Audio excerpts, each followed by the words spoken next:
कर ले ये धागे वाली एंगेजमेंट सरू। कल शादी तो वेद की मुझसे ही होगी और फिर ये धागा तेरे और वेद के कच्चे रिश्ते की तरह टूट जाएगा। ये वेद पता नहीं कहाँ रह गया। तारा आंटी, अब आप ही मेरी हेल्प कर सकती हैं। क्या हुआ निका? वो सरू की सेल्फिशनेस में मेरे डांट सफर कर रहे हैं। वो मुझे और वेद को लेकर इतनी इनसिक्योर हो गई है कि कल वो शादी पर कोई बड़ा तमाशा ना खड़ा कर दे। इसीलिए मैं सोच रही थी कि मेरी और वेद की शादी कहीं हम आपके घर पर कर ले तो। मेरे घर पे? आपके घर में चीजें हमारी कंट्रोल में होंगी। वहाँ सरू ऐसी कोई हरकत नहीं कर पाएगी जिससे पापा को चोट पहुंचे। प्लीज आंटी, मना मत करिएगा प्लीज। ठीक है निका, तुम्हारी और वेद की शादी मैं अपने घर में करवा लेती हूँ। तुम परेशान मत हो। Thank you. Everything will be fine. Boss, मेरी बात सुन। जो हमने ट्रैकर लगाया था कामिनी जी के पास, उससे कुछ पता चला? एक बार दिखता है फोन पे। ट्रैकर तो अभी भी जेल का लोकेशन दिखा रहा है। तो ठीक है, जब भी कुछ पता चले तो मुझे बताओ, या कोई भी इंफॉर्मेशन हो तो कॉल करो। मैं भी नीचे जाता हूँ, माँ इंतजार कर रही है, उनकी तबीयत भी ठीक नहीं है। रोना नहीं है, शांत हो जाओ, सब ठीक हो जाए। बाय।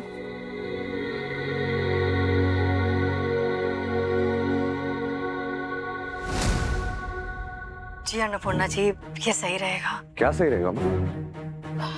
वेद यही कि तुम्हारी और अनिका की शादी हम अपने घर में कर लेते हैं। पर ऐसा क्यों? मेरी तबीयत ठीक नहीं है वेद, और बार बार यहाँ पर आना जाना मेरे लिए बहुत हेक्टिक हो रहा है, और इस शादी में रहना भी मेरा बहुत जरूरी है। नहीं तो चंद्रकांत जी को लगेगा कि ये शादी असली में नहीं हो रही है। इसलिए अन्नपूर्णा जी की भी यही सलाह है कि शादी हमारे घर में कर लेते हैं।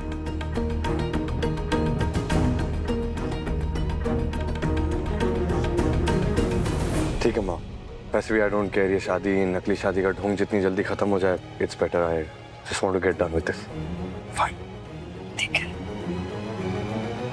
इतनी जल्दबाजी ठीक नहीं है वेद, क्योंकि शादी तो होगी हमारी, वो भी असली वाली, जन्म जन्म की बॉन्डिंग वाली।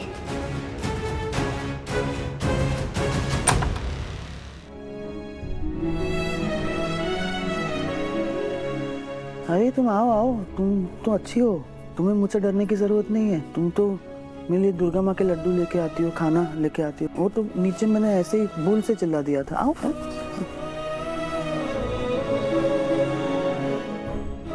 लड्डू नहीं?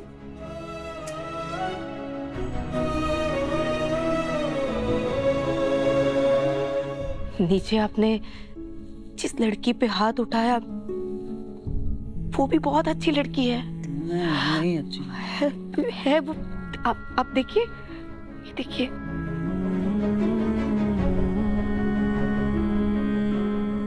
ये देखिए, अगर आपके बाबा सा होते ना तो वो भी यही कहते। आपके बाबा सा इस लड़की से बहुत प्यार करते हैं और ये लड़की भी उनसे बहुत प्यार करती है, बहुत ख्याल रखती है। ये देखिए आप, ये देखिए, ये देखिए।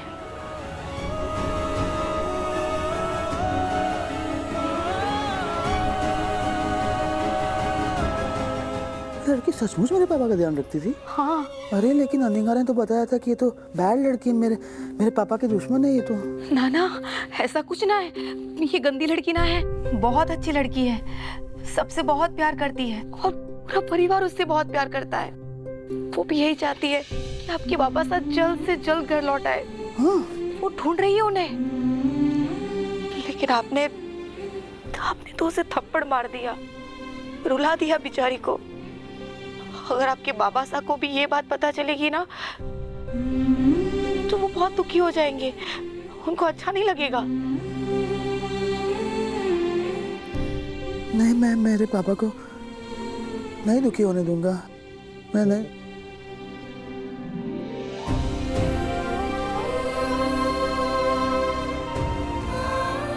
नहीं, मैं मेरे पापा को नहीं दुखी होने दूंगा। नहीं।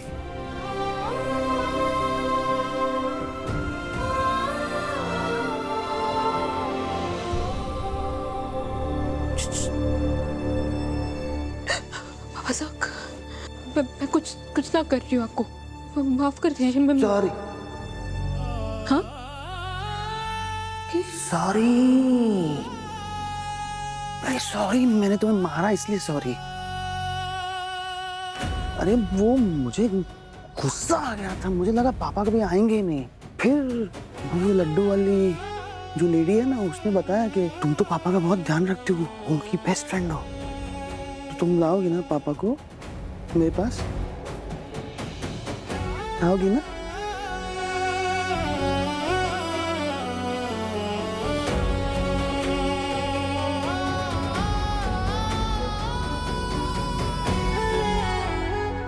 अरे तुम रो मत, बहुत जोर से लगी, सॉरी। वो अभी तुम कोई गड़बड़ नहीं करोगी ना? ठीक है, तो फिर तुम मेरे पापा को लाओगी वापस, वादा करो।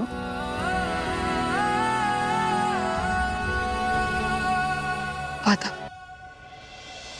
मैं कल ही आपके बाबा साहब को आपके पास लेकर आऊंगी, पक्का वादा। फिर तुम मेरी पक्की वाली फ्रेंड बन जाओगी, पता है तुम्हें, एकदम पक्की वाली फ्रेंड। हाँ, तो तुम मेरे पापा को कल वापस लेके आओगी, है ना? पापा वापस आएंगे कल, अरे मैं इतना खुश हो जाऊंगा।